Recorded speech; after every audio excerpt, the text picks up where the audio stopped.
Hola mis queridos estudiantes, yo soy el profesor Jimmy Pineda, profesor de filosofía, y esta es la clase de la cuarta semana del primer corte del primer periodo de este año lectivo, en el que nos vamos a dedicar ya específicamente a la teoría kantiana del criticismo, esa teoría epistemológica que nos va a permitir adentrarnos un poco mejor en su manera de pensar.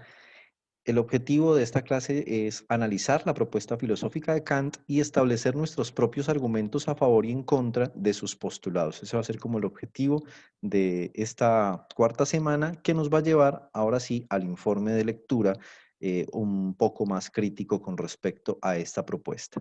Bueno, pues las dos grandes palabras que van a abordarnos son precisamente ciencia y metafísica.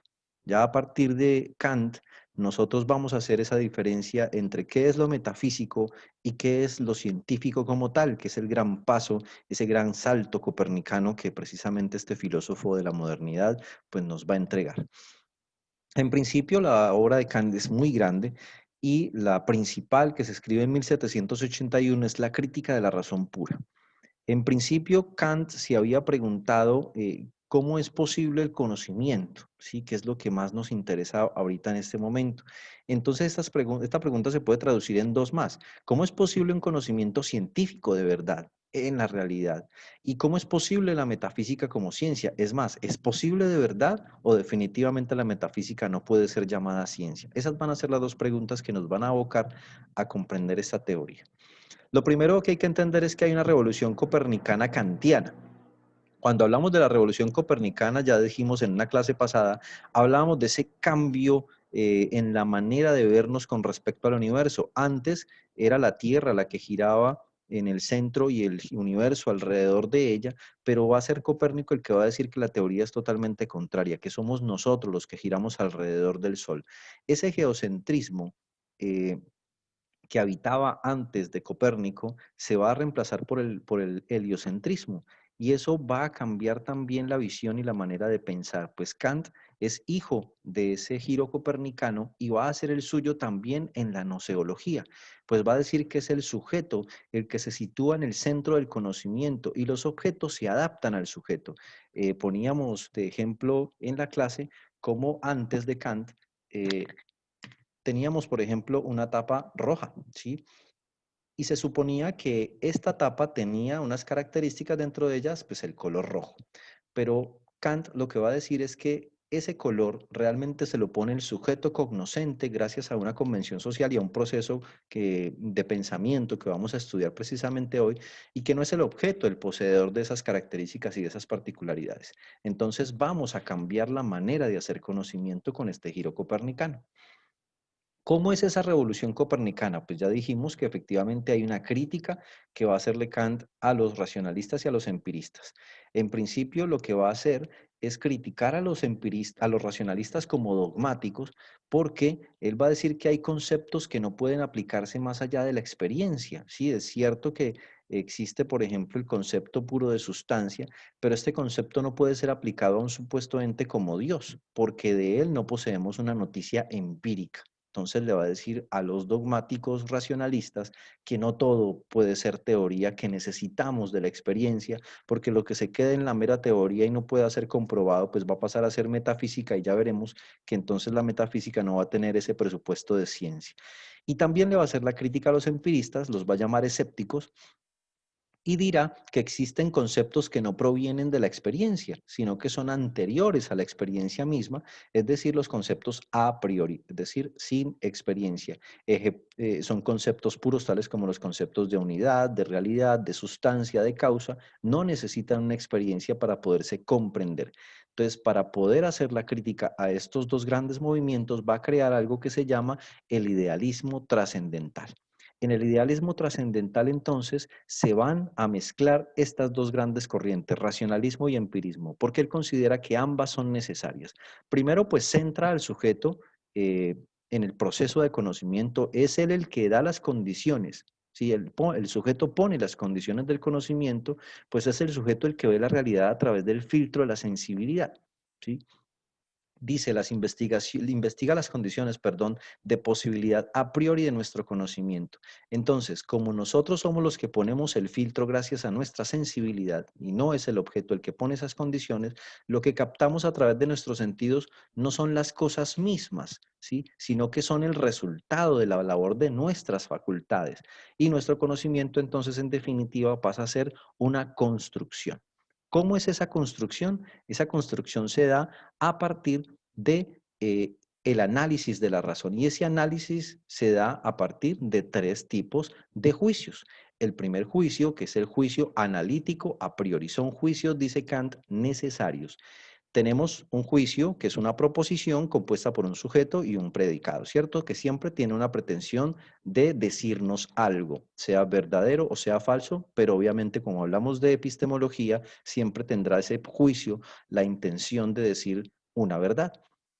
Pero en caso de juicios analíticos a priori, el juicio es necesario porque el predicado es inherente al sujeto y como no le añade nada nuevo, pues no es novedoso. Entonces se limita a hacer un análisis de las características del sujeto. Poníamos el ejemplo, el triángulo es una figura geométrica de tres lados. El triángulo como sujeto y es una figura geométrica de tres ángulos como el predicado.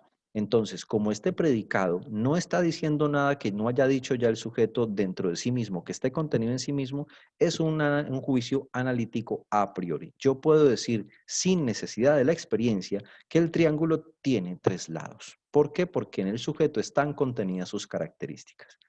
Luego vienen los juicios sintéticos a posteriori, que significa después de la experiencia.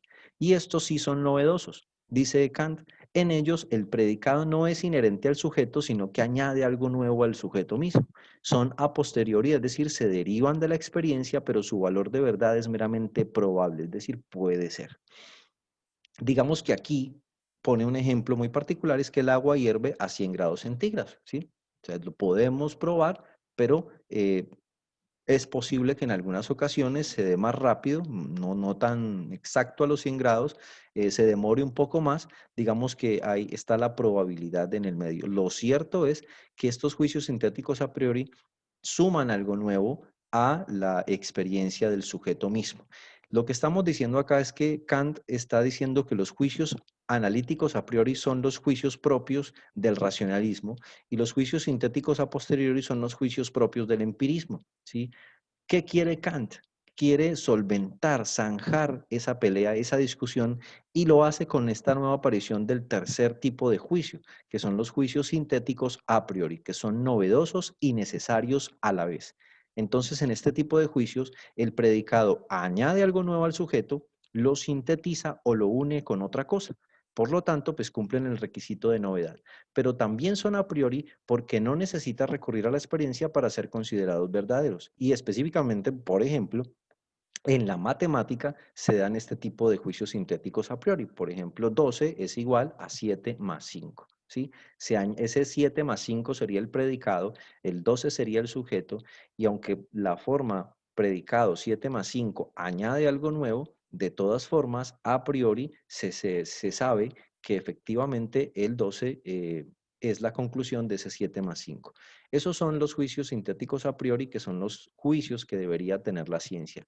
¿Qué nos está queriendo decir Kant con todo esto? Nos está queriendo decir que los juicios de los racionalistas y los juicios de los empiristas, al juntarlos, entonces nos dan los juicios científicos. No podemos descartar la mera teoría, no podemos descartar la mera práctica como única posibilidad de conocimiento, sino que necesitamos de ambos, de la teoría y de la práctica.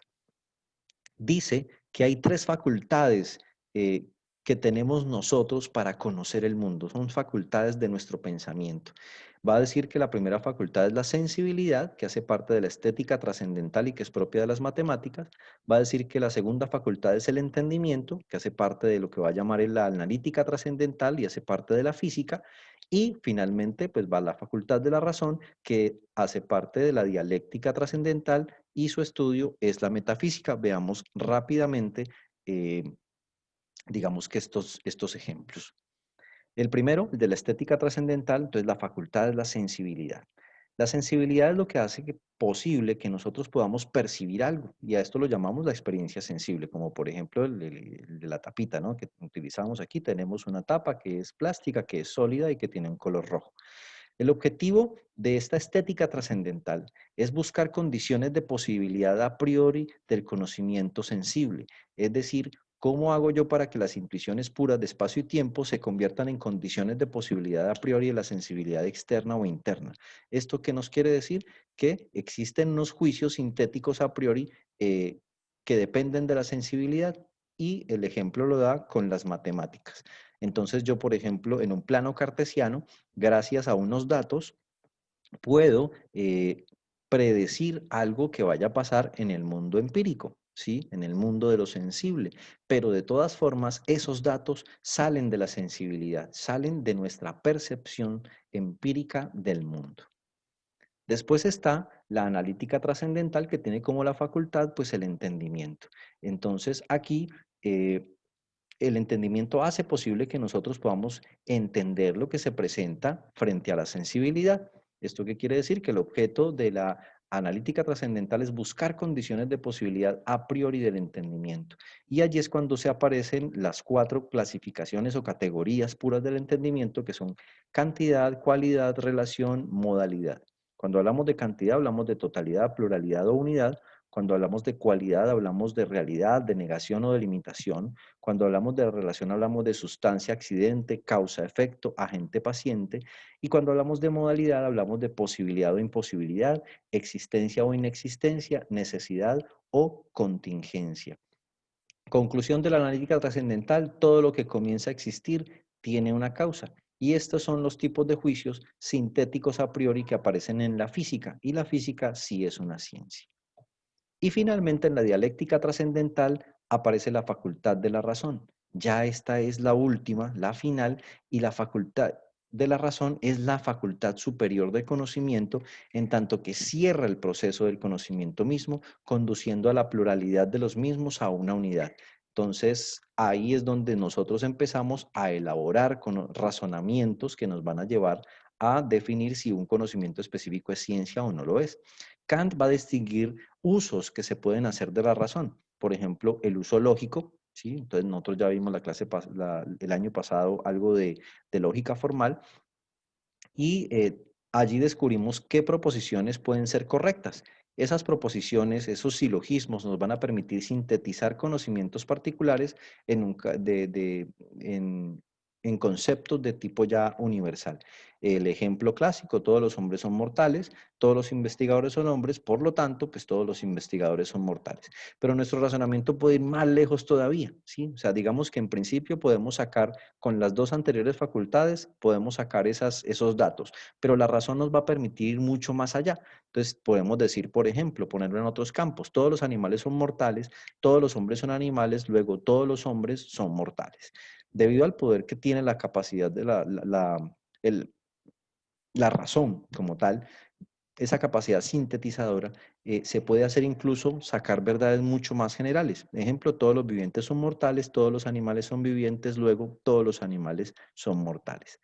Pero también hay un uso puro de esa razón en la dialéctica trascendental, y este consiste fundamentalmente en la tendencia a elaborar síntesis aún muchísimo más generales y totales mediante conceptos puros, a los que Kant va a llamar ideas trascendentales, y específicamente habla de 3: el yo o el alma, el mundo y Dios. Cuando habla del yo y el alma, pues se entiende el alma como una unidad absoluta a la que se refieren todas las experiencias internas. Cuando habla del mundo, dice la absoluta unidad de la serie de causas y efectos de los fenómenos naturales, de la física, y lo que hace posible la experiencia externa. Y Dios, que es la causa absoluta de todos los objetos posibles del pensamiento, es decir, el arjé, ¿no? Esa causa generadora de absolutamente todo. Entonces, el uso puro es ilícito, dice Kant, porque va más allá de la experiencia, y ahí nos topamos con la metafísica.